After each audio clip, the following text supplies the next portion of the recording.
ताज़ी हिंगोरजा में खंबेल क़ौमी कारकुननि जी बाज़ियाबी लाइ एहतजाज कयो वियो। अॻुवाणनि जो त सिंध जे 50 खां वधीक कारकुननि खे खंबे गुम कयो वियो आहे। जेकॾहिं कंहिंजो ॾोह आहे त खेनि अदालतुनि में पेश कयो वञे। वधीक तफ़सील ॿुधाए रहियो आहे अब्दुल जब्बार जांग। असीं इन वक़्तु मौजूद आहियूं जेको पूरी सिंध मां खंबे गुम कयल क़ौमी कारकुननि जी आज़ादी लाइ जेको मच्छर चौक खां रैली कढी वई आहे। अॼु प्रेस क्लब हिंगोरजा में अची पहुती आहे। असीं मौजूद आहियूं अॻुवाणनि सां। अचो त उन्हनि सां ॻाल्हि ॿोल करियूं त उहे टाइम न्यूज़ सां पंहिंजा वीचार कींदा वञनि। केतिरा ई कारकुन खंबिया वञनि था ऐं हिन वक़्तु 50 खां मथे सियासी क़ौमी कारकुन खंबे गुम कया विया आहिनि, जिन जा केस, जिन जूं पटिशनूं उन्हनि जे बाज़ियाबीअ जे लाइ हाई कोर्ट में पयल आहिनि, पर उन्हनि जो को बि नोटिस नथो वरितो वञे। को बि ॾोहो कयो आहे उन्हनि खे कोर्टुनि में पेश कयो वञे ऐं उन्हनि जो ट्रायल हलाए उन्हनि खे सज़ा ॾिनी वञे। ऐं असां सिंधियुनि सां जेको ज़ुल्म आहे दुनिया में कंहिं बि एतिरो क़ौम सां ज़ुल्म न आहे।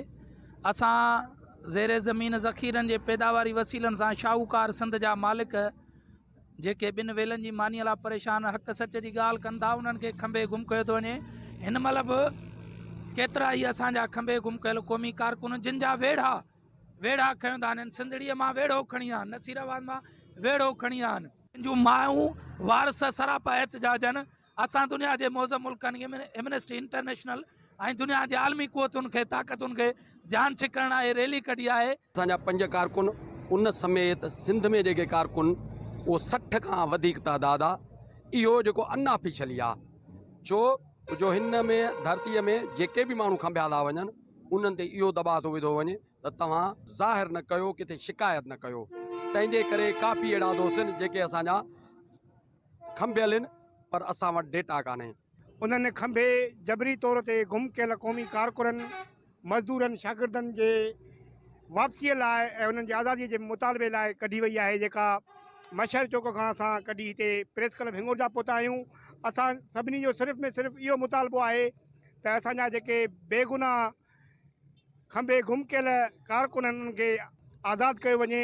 जेकॾहिं उहे कंहिं तव्हांजे ॾोह में या कंहिं क़ौमी अहिड़े कम में मुलविस आहिनि, कारवाइन में मुलविस आहिनि, त उन्हनि खे तव्हां कोर्ट ट्रायल करे उन्हनि ते केस हलाए उन्हनि खे तव्हां सज़ा ॾियो। अयूब कांदड़ो समेत सॼी सिंध मां जेके बेॾोही खंबे गुम कया उन्हनि खे आज़ादु कयो वञे। अगरि उन्हनि जो ॾोहो आहे त सिंध जा या पाकिस्तान जूं अदालतूं मौजूदु आहिनि, उनमें पेश करे उन्हनि जे मथां ट्रायल हलाया वञनि। हीउ किथां जो कानून आहे? रोज़ सिंध जे माण्हुनि जे घरनि में गिरियो, उन्हनि जा मासूम बचड़नि खे खयूं गुम कयूं पिया आहिनि। हो ॻोठ में खीरु खपाईंदो आहे अहिड़ो उनजो को बि कारकुन आहे। जेकॾहिं अहिड़ी का ॻाल्हि आहे त उनखे पेश कनि।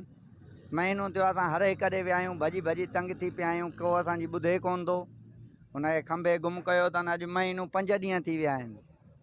भॼी हेॾां होॾां हो खीरु खपाईंदो आहे, ॻोठ में गाह पटो कंदो आहे। अहिड़ी त उनखे का आहे कान। जेकॾहिं अहिड़ी आहे कान, जेकॾहिं अथसि त उनखे ज़ाहिर कनि। कंहिं असांजो मुतालबो आहे त असांखे पंहिंजो भाउ ज़ाहिर कनि। एहतजाज कंदड़नि जूं अवां ॻाल्हियूं ॿुधियूं। हिननि जो चवणु हुयो त राति जे अंधेरे में मुसलसिल क़ौमी कारकुननि खे मुख़्तलिफ़ सिंध जे मुख़्तलिफ़ शहरनि खां गुम कयो थो वञे, अमड़नि जूं झोलियूं ख़ाली कयूं थियूं वञनि। हिननि जो चवणु हुयो त ॿी सूरत में असांजो ही असीं सख़्तु एहतजाज कंदासीं। कैमरामैन अब्दुल सत्तार चांग सां गॾु अब्दुल जब्बार चांग, टाइम न्यूज़, हिंगोरजा।